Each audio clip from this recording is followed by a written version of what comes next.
എത്തിയല്ലോ ഹിപ്പോപ്പൊട്ടാമസ്. യവനെയൊക്കെ കാവൽ നിർത്താൻ പോയ നിന്നെ വേണം തല്ലാൻ. അത് ശരിയാണ്. എന്നാ തല്ലടാ. നീ അത് മറ്റടത്ത് നോക്കി നിന്നിരുന്നു. ആര് നോക്കിയെന്ന്? ഞാനല്ലേ നോക്കിയത്. ആ പെണ്ണാണ് എന്നെ നോക്കിയത്. അപ്പോഴാണ് ഞാൻ ആ പെണ്ണിനെ നോക്കിയത്. അപ്പൊ ആ പെണ്ണ എന്നെ നോക്കിയടാ. അപ്പോഴാണ് അച്ഛൻ എന്നെ നോക്കിയത്. എടാ സന്ധ്യയുടെ ഒരു വിവരം അറിയാൻ പറ്റിയിട്ടില്ല. നീ ഒന്നുകൊണ്ടും വിഷമിക്കണ്ട. കല്യാണം കലക്കി തന്നാ പോരെ. എങ്ങനെ? അതിനൊരു വഴിയുണ്ടടാ. പറ. കല്യാണത്തിന്റെ അന്ന് വെളുപ്പിനെ നമുക്ക് സന്ധ്യയുടെ കുളിമുറി കയറി ഒളിച്ചിരിക്കാം. എന്തിന്? കുളിക്കാനാ? എന്നിട്ട് നമുക്ക് അവിടെ ഇരുന്ന് ആലോചിക്കാം. കല്യാണത്തിന്റെ അന്നാക്കണ്ട. നീ ഇന്നേ ആ ബാത്റൂമിൽ പോയിരുന്ന് ആലോചിക്കും. അത് കറക്റ്റ്. കല്യാണം മുടക്കാൻ എന്റെ കയ്യിൽ ബെസ്റ്റ് ഒരു പ്ലാൻ ഉണ്ട്. അതെന്റെ കയ്യിലുണ്ട്.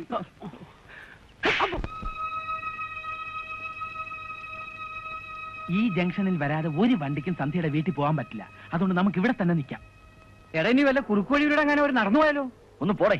പെണ്ണ് കാണാൻ വരുന്നത് നടന്നാണ് വരുന്നത്. പിന്നെ പറഞ്ഞല്ല ഓർമ്മയുണ്ടല്ലോ. അബദ്ധങ്ങൾ എന്തെങ്കിലും കാണിച്ചാൽ നിന്റെ അല്ലേ കാഞ്ഞിരപ്പള്ളിക്കാരെ കണ്ടാൽ ഇങ്ങനെ തിരിച്ചറിയും. എടാ പെണ്ണ് കാണാൻ വരുന്നവർക്ക് ഒരു സ്റ്റൈലുണ്ട്. കാനഡയിൽ എഞ്ചിനീയർ ആകുമ്പോ നല്ല വെളുത്ത് സുന്ദരനായി എന്നെ പോലെ ഇരിക്കും.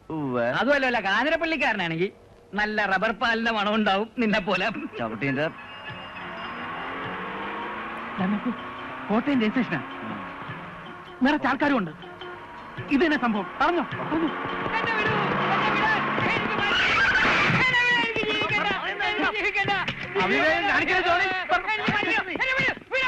നീ ജീവിച്ചിരിക്കില്ലെങ്കിൽ പിന്നെ ഞാനും ജീവിച്ചിരിക്കില്ല. അതങ്ങ് ജോണിക്കുട്ടി. ഇവനെ ആശ്വസിപ്പിച്ചു. നിങ്ങൾ പെണ്ണ് കാണാൻ പോകുന്നവർ തന്നെയല്ലേ? തുറന്നു പറയാൻ ബുദ്ധിമുട്ടുണ്ട്. പക്ഷെ പറഞ്ഞില്ലെങ്കിൽ 2 ജീവിതങ്ങളാണ് തകരാൻ പോകുന്നത്. എന്തൊരു പരീക്ഷയാണിത്.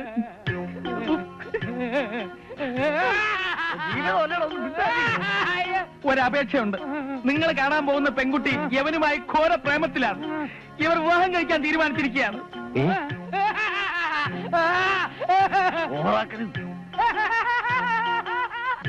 ആ കുട്ടിക്ക് വേറെ വിവാഹം നടക്കുകയാണെങ്കിൽ യവൻ പിന്നെ ജീവിച്ചിരിക്കില്ല മുതലാളി. അയ്യോ കരയാതെ ജോണി. അതെ, നമ്മൾ വിചാരിക്കുന്ന പോലെയൊന്നുമല്ല. മുതലാളി നല്ല ബുദ്ധിയുള്ള ആളാ. നമ്മളീ പറയുന്നതൊക്കെ സത്യമാണെന്ന് മനസ്സിലാക്കാനുള്ള ശേഷിയും ക്ഷേമോഷിയും മുതലാളിക്കുണ്ട്. അല്ലേ മുതലാളി? ഇപ്പൊ എങ്ങനെയുള്ളൂ? തനിക്ക് കമ്മീഷൻ കിട്ടിയാൽ മതിയല്ലോ. അയ്യോ അവര് വലിയ കുടുംബക്കാരാ. ഓരോടുന്ന് അവന്റെ ഒരു കുടുംബ മഹിമ പലരും പറഞ്ഞിട്ട് ഞാൻ വിശ്വസിച്ചില്ല. ഇപ്പൊ എനിക്ക് നേരിൽ കാണാൻ പറ്റി. അപ്പൊ നമുക്ക് അവിടെ വരെ പോയിട്ട് വന്നാൽ മിണ്ടരുത്. വണ്ടി കയറ്. വളരെ സന്തോഷം. നിങ്ങളെ പോലുള്ള ചെറുപ്പക്കാർ ഈ നാടിനൊരു ആവശ്യം തന്നെ. മുതലാളിയെ പോലുള്ളവരുണ്ടെങ്കിലേ ഞങ്ങൾക്ക് ജീവിക്കാൻ പറ്റൂ. വരട്ടെ. പെട്രോൾ ഉണ്ടല്ലോ. വണ്ടി ഫുൾ വെയിറ്റ് ഞാനാണ്. നേരെ റിവേഴ്സ് എടുത്ത് പോയാൽ മതി. നീ എന്തിനാ കരയുന്നു? എന്തിനാന്ന്? അവര് പോയത് എന്റെ കാണിച്ചു പോയതാണ്.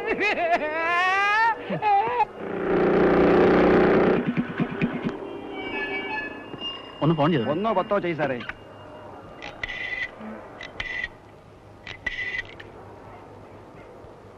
ഹലോ സന്ധ്യ, ഞാനാണ് സാബു.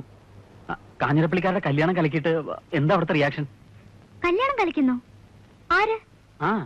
സന്ധ്യയെ കാണാൻ അവര് വന്നപ്പോ നമ്മുടെ ഉണ്ണി നിസാമും കൂടെ വഴി തടഞ്ഞു നിർത്തി ഇല്ലാത്ത നുണകളൊക്കെ പറഞ്ഞ് അവരെ തിരിച്ചയച്ചില്ലേ? സാബു എന്തായി പറയുന്നേ? അവരോട് വന്ന് എന്നെ കണ്ടിട്ട് പോയല്ലോ. വന്ന് കണ്ടിട്ട് പോയെന്നോ? എടാ നിങ്ങൾ കാഞ്ഞിരപ്പള്ളിക്കാരെ കലക്കി വിട്ടെന്ന് പറഞ്ഞിട്ട് അവർ ചെന്ന് സന്ധ്യ കണ്ടിട്ട് പോയെന്നാണല്ലോ പറയുന്നത്. കാഞ്ഞിരപ്പള്ളിക്കാർ കലങ്ങിയില്ലടേ. കാഞ്ഞിരപ്പള്ളിക്കാരെ ഞങ്ങളല്ലേ കലക്കി വിട്ടത്. ഇതുപോലെ കാഞ്ഞിര വെച്ചതാരുമായിരിക്കും. കാഞ്ഞിരപ്പള്ളിക്കാരെ ഞങ്ങളല്ലേ കലക്കി വിട്ടത്. സാബു എന്തൊക്കെയായി പറയുന്നേ? കല്യാണം ഉടനെ തന്നെ നടത്തണമെന്ന് തീരുമാനം എടുത്തിട്ട് അവര് പോയത്. സാബുവിന് എല്ലാം ഒരു തമാശയാ.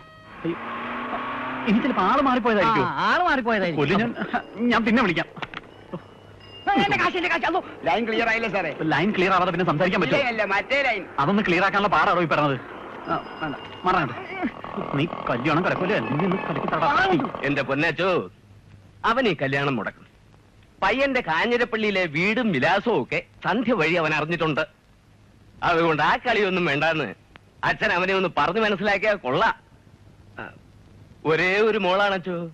ഈ മിമിക്രിയും കാണിച്ച് നടക്കുന്നവന് എന്റെ മോളെ കെട്ടിച്ചു കൊടുക്കണമെന്നാ അച്ഛൻ പറയുന്നതെങ്കില് അത് പറ. കെട്ടിച്ചു കൊടുക്കാൻ ഞാൻ പറഞ്ഞില്ലല്ലോ. പറഞ്ഞാലും ഞാൻ ചെയ്യത്തില്ല. സാബു അങ്ങനെയൊന്നും ചെയ്യില്ല. അങ്ങനെ ചെയ്താലും എനിക്കൊന്നും നഷ്ടപ്പെടാനില്ല. അച്ഛനാ നഷ്ടം. മിമിക്സ് ട്രൂപ്പിലേക്ക് വേറൊരാളിനെ നോക്കേണ്ടി വരും. അവരധിക ചെലവായില്ലോ അച്ചു. എന്താ നോക്കണോ? വേണ്ട. അപ്പൊ ഞാൻ ഇറങ്ങട്ടെ. ഓ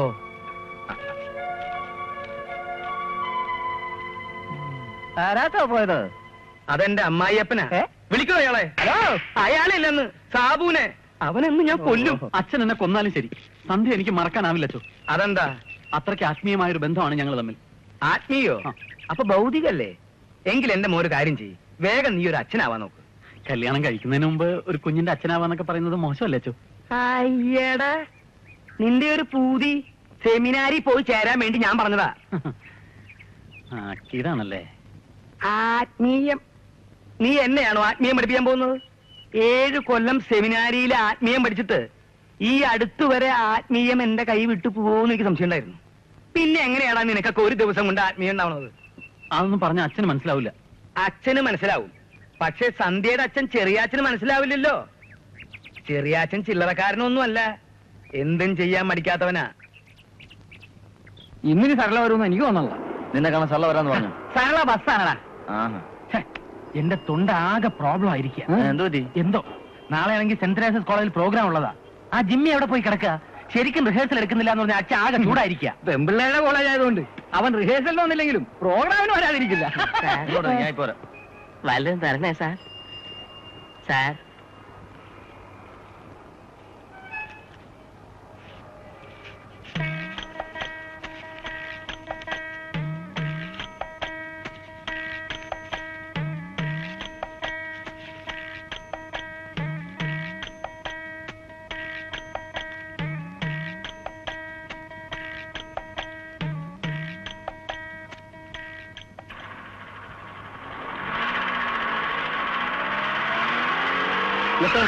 റിവേഴ്സ് എടുക്ക.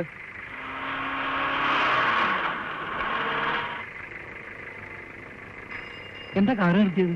എന്റെ തനിച്ചുള്ള മിമിക്രി ബുക്ക് ചെയ്യാൻ വന്നായിരിക്കും. യവന്മാരാ? യവന്മാരോ? കല്യാണപ്രാപ്തിയുടെ ആളുകളാണ് യവന്മാരെ അങ്ങനെ വിട്ടൂടാ.